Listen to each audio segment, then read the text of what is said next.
A critical component to the success of any community is its ability to think not only for itself, but especially on behalf of itself. And I see that as one of the big challenges that we are at now in our community is specifically that, right? The challenge to think for ourselves and on behalf of ourselves. And so the reason why I'm picking this topic is that, especially when it comes to the issue of racism, I really feel that our community desperately needs to define those terms for ourselves, what they mean for us, and therefore what that will mean and the significance of that, right? Going forward, so that we don't go down the same path as some of those before. So, for instance, this country undoubtedly was founded on some extraordinarily, not just simply racist, but brutal practices. I don't think there can be any doubting this. They may not have been exceptional in the world. I mean, after all, throughout history, there's been atrocities and brutalities, but that also doesn't excuse them, right? So I don't see any merit gained from trying to, well, it was one amongst a group of. I don't really see where that gets us, gains us any ground or earns us any capital. That being said, when we look at this country and how it did make an effort, whether that effort was genuine, whether it worked, right? They did make an effort to try to right those wrongs. And I feel that that is important in the broader conversation, is that unlike many other parts of the world that also visited, injustices and atrocities, this country has made some legitimate efforts, right, to address those. And so, when we now want to engage in this topic, we now want to insert ourselves into the dialogue, which, certainly we should be concerned with those things, right? The issue of racism, oppression, these are obviously topics that will be near and dear to Islam. And, so we as Muslims definitely want to be a part of that dialogue. However, the manner in which we engage those dialogues, really, we have to own them ourselves. And I say this because in the last few years has emerged a new kind of, in my opinion, cowardice in our community, which is this anti-whiteness, right? It's become very en vogue and very chic now to rail against everything white, everything European. And of course, along with some of these arguments get lumped into, also heterosexuality, right? And while we may certainly have our grievances with what Europeans or whites may have done, or perhaps even still continue to do, we don't have an issue with heterosexuality, right? And so most certainly Islam not only has no problem, but that is the only form of authentic sexuality, right, for a person to have. And yet now that's part of this new movement of, deconstructing and decolonizing. And so if we want to be a part of this, we need to have our own articulations and our own stances. We need to, we all just talk about owning your narrative. Well, if that's really the case, if we want to own the narrative, then we need to really have our own mouthpiece of how we articulate these.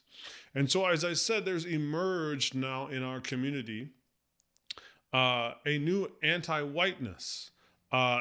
and this is often done under the guise of somehow being pro-black or fighting anti-blackness. And as an African American, I find this at times comical, and at other times, most of the time, really disturbing and also despicable. Right? It's unacceptable for us to combat the legitimate issue of, say, anti-whiteness or any other kind of racism, bigotry, right? But to do that by then just creating a new lazy narrative of anti-whiteness, or to be quite honest, not even create, just simply jumping on the bandwagon, because we didn't create that either. And so I find that it's become an easy trope for Muslims, especially those who come from a so-called immigrant or non-black Muslim background, to suddenly now jump on, as well as this new crop of activist black Muslims. It's become really in vogue now to just rage against whiteness. And not only is this despicable behavior, but it's also ignorant of the reality of how Islam has functioned historically for the last 1400 years. And so, maybe to cut to the chase, right? In my opinion, I really feel like it's become a new cowardly way to go for low-hanging fruit to attack white people, right? And a simple example of this was when Sheikh Hamza Yusuf, I can't remember. Either he was invited to go on the Jordan Peterson podcast, or Jordan Peterson was invited to come on his podcast. I can't remember who was going where, but anyway, Sheikh Hamza Yusuf and Jordan Peterson apparently were supposed to get together, and immediately this ensued all of this white bashing on two fronts. One, Sheikh Hamza Yusuf was labeled a white supremacist merely for wanting to have a conversation with Jordan Peterson. And then in reverse, they were saying that there should be a campaign to not make this happen, and people were making dua that Jordan Peterson would not be guided to Islam.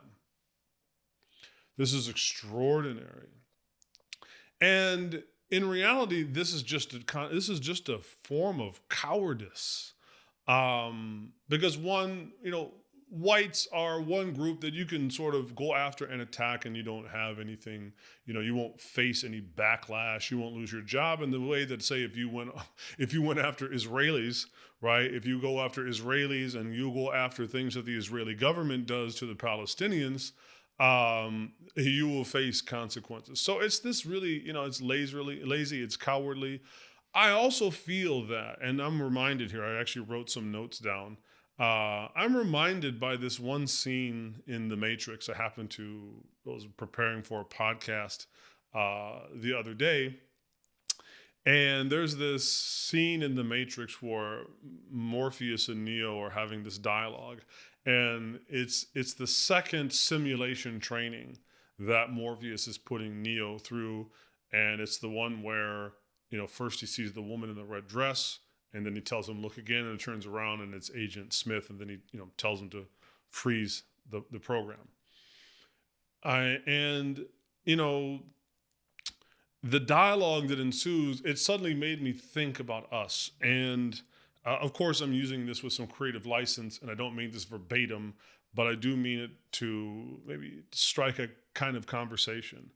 And so, he starts telling them about who are the agents, and he says that, so he tells Neo, he said, what? We have survived, right? Meaning in terms of their interaction with the agents, right? He said, we have survived by hiding from them and by running from them.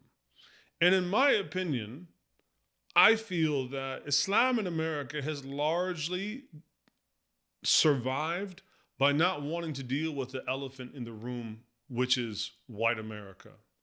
And if you were to, and again, these are just my opinions, of which you are free to skewer or, firebomb if you want. So if you look, for instance, at our community, it is predominantly for lack of a better word, immigrant, right? Even though Black American Muslims do make up a fairly substantial chunk, but the vast majority definitely are they're immigrant, and so the immigrant community has by and large bought themselves time and have been in hiding by the Black American community being the predominant community of which they could preach Islam to. And then, of course, ourselves as Black American Muslims, the focus has largely been on ourselves. And so Islam in America has been kind of hiding and running from white people. And now we see, and that's where I really feel like this anti-whiteness, praying against a person embracing Islam because they're white. I mean, how absolutely, craven, ridiculous, absurd, and despicable is that? Is in actuality driven by fear, right? It's like fear and, this Hunter S. Thompson, Fear and Loathing in Las Vegas, Fear and Loathing in America for the American Muslim community, not wanting to deal with whiteness, not wanting to confront it. The Quran, when it deals with those major players and those major groups, whether it was Fir'aun, idhab ila Fir'aun innahu tagha, or whether it was with the Quraysh that Allah sent the Prophet ﷺ, sent him to the Kaba'ir, right, to the Ru'asa, to the major players of Quraysh, and had to eventually tangle with them. Moses had to tangle with Pharaoh. Right? We, like barking dogs, stand from afar. And now, because also, a segment of white America has essentially authorized this anti-whiteness, now we've jumped on board. Right? Because beforehand, nobody seemed to be concerned with doing this. And so it really is a kind of cowardice in not wanting to deal with this problem straight on. And in fact, when we look historically, right, I mean, do you think that Islam would have succeeded in Malaysia or Indonesia if it didn't deal with Malaysians and Indonesians, like with the majority population? Would Islam have succeeded in Turkey if they didn't have to deal with the Turks? Islam succeeded in part in the Iberian Peninsula, at least, up until the decadent end, right? But it succeeded there. Why? Because Iberians embraced Islam. So if this has been a sunan of Allah, that when Islam goes to a place, it deals with the large major population, and after some period of time, there is some type of conversion that goes on, how do we expect Islam to function, thrive, and survive if we do this kind of like bird box mentality, blindfolding ourselves of not wanting to deal with the elephant in the room, which is whiteness? And I'm sorry, railing against whiteness is not the same as giving dawah, right? We can have all of our grievances with things that white America and Europeans have done, and perhaps even continue to do. I am not one of those. I've been in several public conversations where I have disagreed with those that think that things like structural racism doesn't exist anymore. I have made my stance on that clear, that I don't agree with that. However, I don't agree with the converse, that because it exists, it is now the predominant force that is holding back Black life and success of Black people. I don't even see it as the predominant thing anymore, right? I do firmly believe, though it is not popular, and you can call me Clayton Bixby Muslim, you can call me Uncle Tom, you can call me whatever you want, I will die on this hill, I will plant this flag in the sand, that the biggest issue facing Black people today is Black people. It is our lack of morality. It is our godlessness. I don't want to hear about what others are godless, others are immoral, others are, right? But others also have other aspects to their culture of which they still succeed. We have been coached into a race to the bottom of excellence to the point that even our imaginations as Black people have been compromised and colonized. And I don't want to spend a lot of time in going into that. Alhamdulillah, I just recorded a podcast today with some brothers that will be out soon, and we go into that in some more detail, and inshallah when that comes out you can check that out. But what I want to talk about is this anti-whiteness, in that we have to have the courage to engage with people today that may have aspects of their character that we don't like and that we may seriously butt heads on. And what I find it extraordinary is that Muslims today can talk about we should have tolerance for homosexuals and we should have tolerance for transgenderism. But if I say, you know what, we need to go talk to these white people in Kentucky, or we need to talk to evangelicals, or we need to talk to white America, then somehow I'm being a munafiq, right? I mean, that's what the Uncle Tom, Clayton Bixby is. But how are you any less of a hypocrite by saying we should have compassion for homosexuals, which goes to the point that we want to go to, putting up things about gay pride? How can we have pride in sodomy? How can we have pride in same-sex acts? How can we have pride in same-sex attraction? How can we have pride in people that want to perform mutilating surgeries on children, that want to destroy their reproductive system at the age of children, that will have disastrous consequences for the rest of their life? How can we call ourselves how can you call yourself, or rather, how can you call me a hypocrite for wanting to maybe engage some people that, I do feel that they may be racist, but that's not the end of the story for me, because racism for me, as repugnant as it is, as Republican as it is, as repugnant as it is not the greatest sin. Associating partners with God, shirk, associating partners with Allah, is the greatest sin.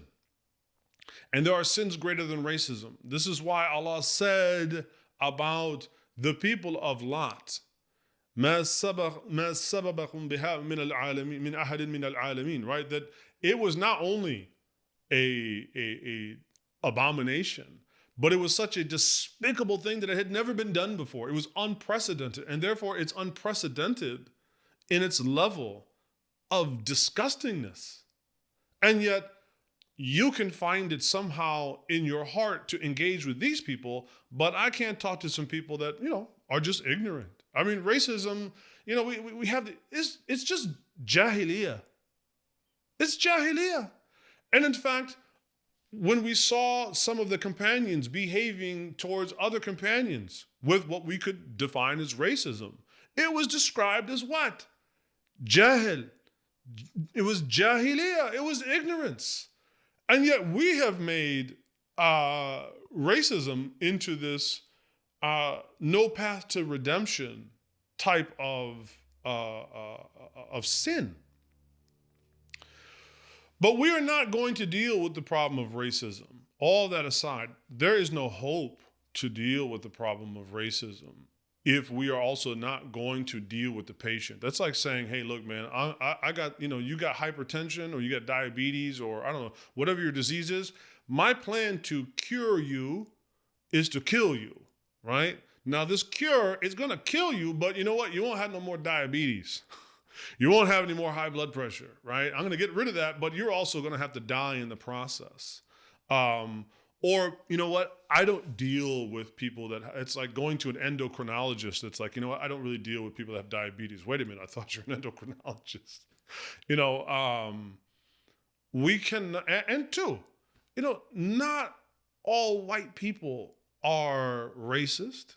Two, racism is a part of the human condition, right?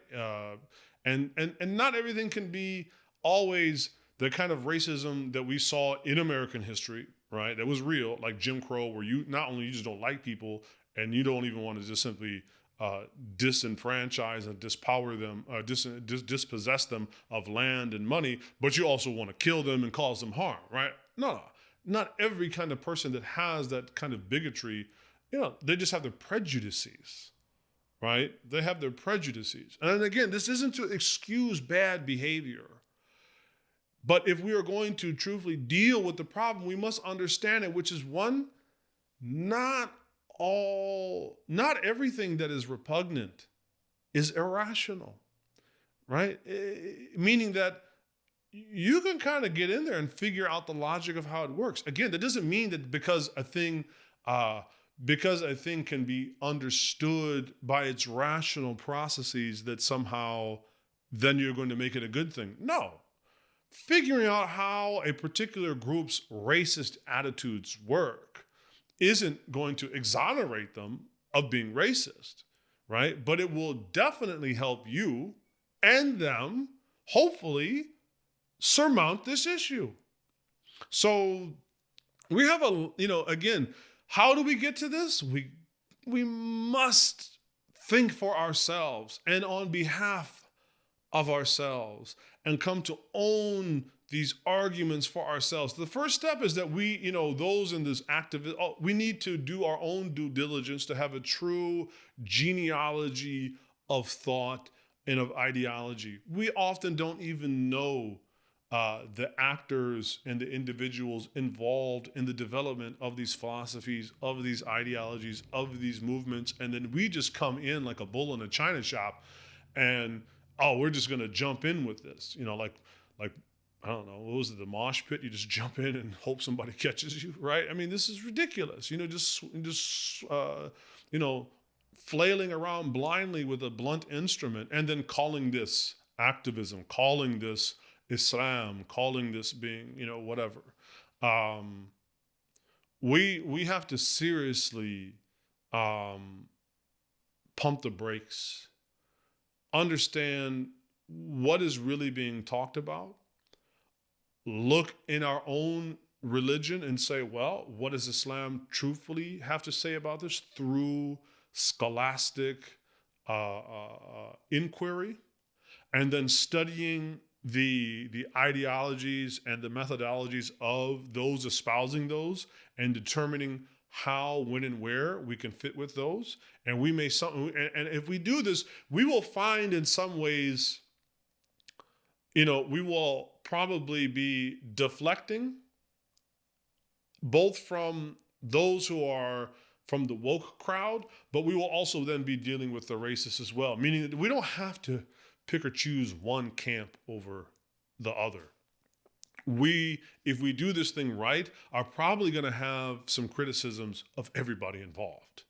And that's a great thing because, right now, the left is suffering from a kind of cacophony feedback loop, right? Because they're only, and so, it's like the left against the right and the right against the left. We are supposed to be the community of the middle way. These two groups are never going to be able to figure out how to solve these issues, let alone punch their way out of a wet paper bag because they're so committed to being anti the other. I mean, this is one of my big grievances against the religious and political right in America, is that they are so caught up in being anti-left, they don't offer anything of value. They have no solutions, right? I definitely don't like what the left is offering. Yeah, but I don't like the right isn't even offering anything other than to be anti-left, right? I mean, they're both knuckleheads. So think about this, inshallah, and let's have a team huddle and figure out how to move forward with this in an intelligent and principled way that will be according to the sunnah of our beloved and to the book of our Lord. Walhamdulillahi Rabbil Alameen, wassalatu wassalam ala rasulihi al-kareem wa ala alihi wa ashabihi ajma'in. Assalamu alaikum.